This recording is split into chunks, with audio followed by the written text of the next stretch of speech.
जय श्री कृष्ण। भगवद गीता अध्याय 2, गीता का सार। श्लोक 13। देहिन अस्मिन् यथा देहे कौमराम यौवनम जरा तथा देहे अंतर प्राप्ते धीरः तत्र न मुहर्ति। जिस प्रकार शरीरधारी आत्मा इस वर्तमान शरीर में बाल्यावस्था से तरुणावस्था में और फिर वृद्धावस्था में निरंतर अग्रसर होता रहता है, उसी प्रकार मृत्यु होने पर आत्मा दूसरे शरीर में चला जाता है। धीर व्यक्ति ऐसे परिवर्तन से मोह को प्राप्त नहीं होता। तात्पर्य: प्रत्येक जीव एक व्यष्टि आत्मा है। यह प्रतिक्षण अपना शरीर बदलता रहता है, कभी बालक के रूप में, कभी युवा तथा कभी वृद्ध पुरुष के रूप में, तो भी आत्मा वही रहता है, उसमें कोई परिवर्तन नहीं होता।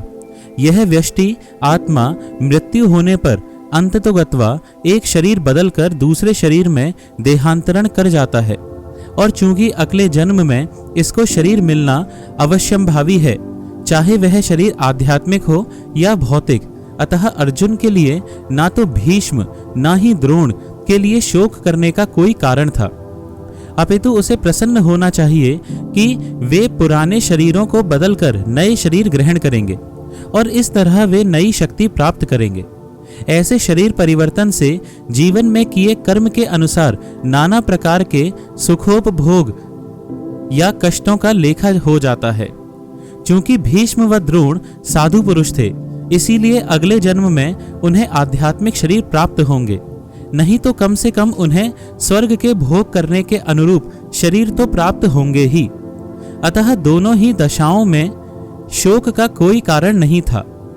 जिस मनुष्य को व्यष्टि आत्मा, परमात्मा तथा भौतिक और आध्यात्मिक प्रकृति का पूर्ण ज्ञान होता है, वह धीर कहलाता है।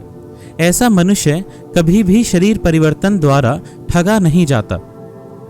आत्मा के एकात्मवाद का मायावादी सिद्धांत मान्य नहीं हो सकता, क्योंकि आत्मा के इस प्रकार विखंडन से परमेश्वर विखंडनीय या परिवर्तनशील हो जाएगा, जो परमात्मा के अपरिवर्तनीय होने के सिद्धांत के विरुद्ध होगा।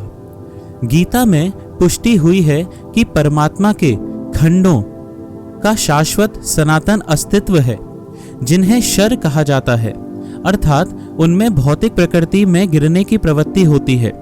ये भिन्न अंश खंड नित्य भिन्न रहते हैं, यहाँ तक कि मुक्ति के बाद भी व्यष्टि आत्मा जैसा का तैसा भिन्न अंश बना रहता है, किंतु एक बार मुक्त होने पर वह श्री भगवान के साथ सच्चिदानंद रूप में रहता है। परमात्मा पर प्रतिबिंबवाद का सिद्धांत व्यवर्तित किया जा सकता है, जो प्रत्येक शरीर में विद्यमान रहता है। वह व्यष्टि जीव से भिन्न होता है। जब आकाश का प्रतिबिंब जल में पड़ता है, तो प्रतिबिंब में सूर्य, चंद्र तथा तारे सब कुछ रहते हैं।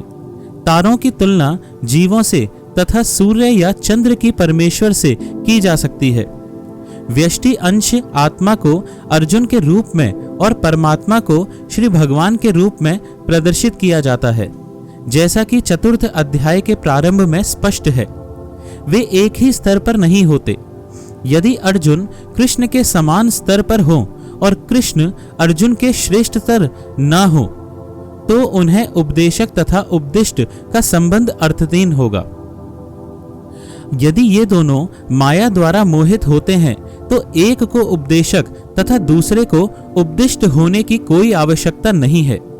ऐसा उपदेश व्यर्थ होगा, क्योंकि माया के चंगुल में रहकर कोई भी प्रामाणिक उपदेशक नहीं बन सकता।